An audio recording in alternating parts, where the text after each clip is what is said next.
दोस्तों आपने सूरज से लगातार निकलने वाले सोलर फ्लेयर्स के बारे में तो पता ही होगा, तो क्या आपने कभी ये सोचा कि अगर ये सोलर फ्लेयर हमारे अर्थ के मैग्नेटिक फील्ड को तोड़कर हमारे एटमॉस्फेयर में आ जाए तब क्या होगा?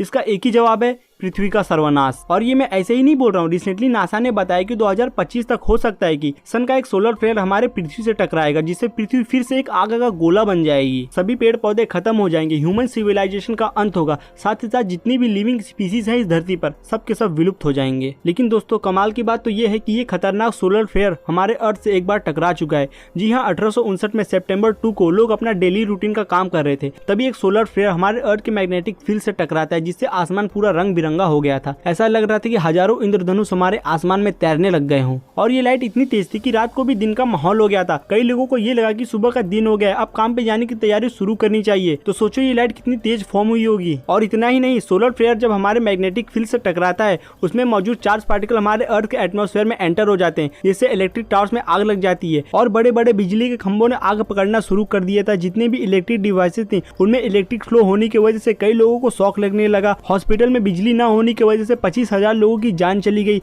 इसलिए 1859 का सितंबर का महीना एकदम डार्क महीना माना गया था, जिसमें ह्यूमन सिविलाइजेशन पर पहली बार किसी बाहरी ऑब्जेक्ट से खतरा आया था। लेकिन दोस्तों आप लोगों में से बहुत लोग ये सोच रहे होंगे कि मैंने पहले कहा था कि सोलर फ्लेयर आने से पृथ्वी का सर्वनाश होगा, चारों तरफ आग लग जाएगी, ऐसा कुछ तो हुआ नहीं। तो दोस्तों मैं आपको बता दूं कि 1859 में जो सोलर फ्लेयर आया था वो इतना स्ट्रॉन्ग था ही नहीं कि पृथ्वी को खत्म कर सके। वो बस हमारे पृथ्वी के मैग्नेटिक फील्ड से टकराया था तो इतनी तबाही आ गई थी। सोचो अगर पूरा सोलर फ्लेयर हमारे अर्थ से टकरा जाए तब क्या होगा। और 1859 में टेक्नोलॉजी भी इतनी इवॉल्व नहीं हुई थी। इलेक्ट्रिसिटी तो इस वक्त इन्वेंट हुआ था, पूरी दुनिया में इलेक्ट्रिसिटी पहुंचा ही नहीं था, तो इतना क्योस मच गया बस सोलर फ्लेयर के हमारे मैग्नेटिक फील्ड को छूने की वजह से। लेकिन दोस्तों आज प्रेजेंट टाइम का सिचुएशन एकदम अलग है, जहां टेक्नोलॉजी एकदम इवॉल्व हो चुकी है। 89% पूरी दुनिया बिजली पर चल रही है। और जो 2025 में सन का सोलर फ्लेयर आएगा वो 1859 के सोलर फ्लेयर से 1000 गुना ज्यादा स्ट्रॉन्ग होगा, जो कि पूरी दुनिया के लिए सच में एक बहुत बड़ा कंसर्न है। और नासा ने यह भी कहा कि 2025 में जो सोलर फ्लेयर आएगा उसकी स्पीड 48,28,03,200 किलोमीटर पर सेकेंड होगा, जिसे नासा का सैटेलाइट जो उसने सोलर फ्लेयर को डिटेक्ट करने के लिए भेजा था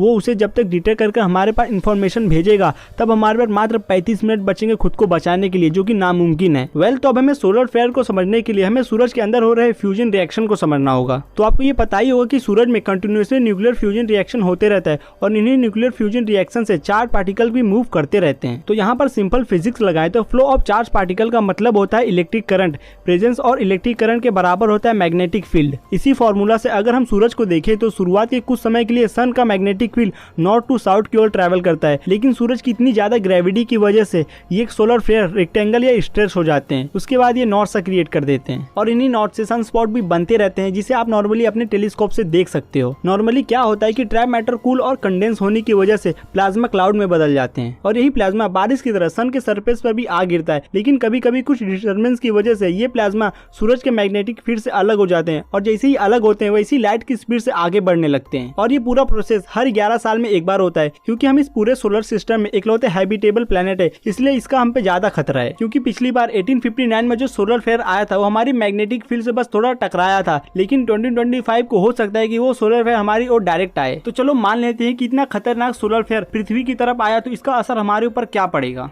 तो सोलर फ्लेयर का सबसे पहले सामना होगा हमारी पृथ्वी के मैग्नेटिक फील्ड से, जिसमें बहुत सारे सैटेलाइट है, वो डायरेक्ट हमारी पृथ्वी पर आके गिरेंगे। अगर कोई सैटेलाइट सच में बहुत बड़ा है वो जब टूटेगा तो हमारी पृथ्वी की ग्रेविटेशनल फोर्स की वजह से इतना तेज नीचे आएगा कि 3 बांग्लादेश इतने बड़े देश एक साथ खत्म हो जाएंगे। लेकिन दोस्तों ये तो बात हुई बस एक बड़े सैटेलाइट के टुकड़े की। आप ये सोचो कि हमारे आउटर स्पेस में 5500 सैटेलाइट्स हैं, कई डिब्रीज है, अगर वो एक साथ हमारी पृथ्वी की तरफ आएंगी तब कितनी बड़ी तबाही मचेगी। चलो अगर हम ये समझ लेते हैं कि इन टूटते सैटेलाइट से हम किसी तरह बच गए, लेकिन फ्लेयर के मैग्नेटिक फील्ड में टकराने की वजह से फॉर्म हुई हाई वोल्टेज करंट की वजह से सभी ट्रांसमिशन टावर जल जाएंगे, जिससे पूरी दुनिया में लगभग बिजली खत्म हो जाएगी। और पूरी दुनिया में बिजली न होने की वजह से कई हॉस्पिटल में हो रहे लाखों ऑपरेशन रुक जाएंगे, जिससे कई लोगों की मौत होगी। बिजली न होने की वजह से चारों तरफ ट्रैफिक जाम लग जाएंगे, इंफॉर्मेशन ट्रांसमिशन बंद हो जाएंगे और कई लोग तो लिफ्ट में फंसे होने की वजह से मर जाएंगे। ये ब्लैकआउट पूरी दुनिया में एक हाहाकार लेके आएगा। अगर खाली इंडिया की बात करें तो नॉर्दर्न ग्रिड जो कि हमारा सबसे बड़ा बिजली ट्रांसमिशन प्लांट है, वो जब 13-14 घंटे के लिए बंद हुआ था तब हॉस्पिटल में रह रहे 12% मरीजों की इमीडिएटली मौत हो गई थी। लेकिन 2025 का आउटरीच 1 से 1.5 महीने के लिए होगा, जिससे इंडिया ही नहीं बल्कि पूरी दुनिया की जीडीपी का बुरा हाल हो जाएगा। कई लोगों की नौकरी चली जाएगी। इंडिया में 80% लोग मिडिल क्लास में रहते हैं, जिससे पता नहीं अनगिनत लोगों की मौत होगी सिर्फ भूख की वजह से, क्योंकि गवर्नमेंट के पास इतना टाइम और कैपेसिटी होगा ही नहीं कि इतने सारे लोगों को एक साथ खाना पहुंचा सके। लेकिन दोस्तों भूख तो तब लगेगी जब हम जिंदा रहेंगे, क्योंकि सूरज से आ रही खतरनाक रेडिएशन का असर तुरंत इंसानों और जीव जंतुओं पर दिखने लगेगा। इंसानों को स्किन कैंसर जैसी बीमारियां होने लगेगी। हमारा इम्यून सिस्टम लगभग खत्म हो जाएगा, जिससे हमारा शरीर वायरस और बैक्टीरिया से लड़ने योग्य बचेगा ही नहीं, जिससे ऐसे खतरनाक वायरस पूरी दुनिया में पलक झपकते फैल जाएंगे, जिससे अंधाधुंध मौतें होंगी। और वायरसेस के वैक्सीन के बारे में तो भूल ही जाओ। और उस फ्लेयर से इतनी ज्यादा हीट प्रोड्यूस होगी कि सभी पेड़ पौधे जल जाएंगे, जिससे जानवरों की भी मौत हो जाएगी खाना न मिलने से। लेकिन दोस्तों क्या इतना नुकसान सच में होगा? क्योंकि इतिहास में हुई ऐसे ही घटनाओं ने पृथ्वी को एक नई दिशा दी थी। 774 में ऐसा ही एक सूरज में एक फ्लेयर विस्फोट हुआ था, जिससे पृथ्वी के वायुमंडल में अचानक से कार्बन 14 की मात्रा बढ़ गई थी। दरअसल होता यह है कि कॉस्मिक रेस की वजह से वायुमंडल में मौजूद स्टॉर्म के न्यूट्रॉन्स अलग हो जाते हैं। फिर ये न्यूट्रॉन नाइट्रोजन परमाणु से कंबाइन होकर कार्बन 14 हो जाते हैं। फिर कार्बन 14 ऑक्सीजन के साथ मिलकर कार्बन डाइऑक्साइड बन जाते हैं। इन्हीं कार्बन डाइऑक्साइड से पेड़ पौधे अपना जीवन यापन करते हैं। और साइंटिस्टों का ये भी कहना है कि अगर वायुमंडल में कार्बन 14 न होता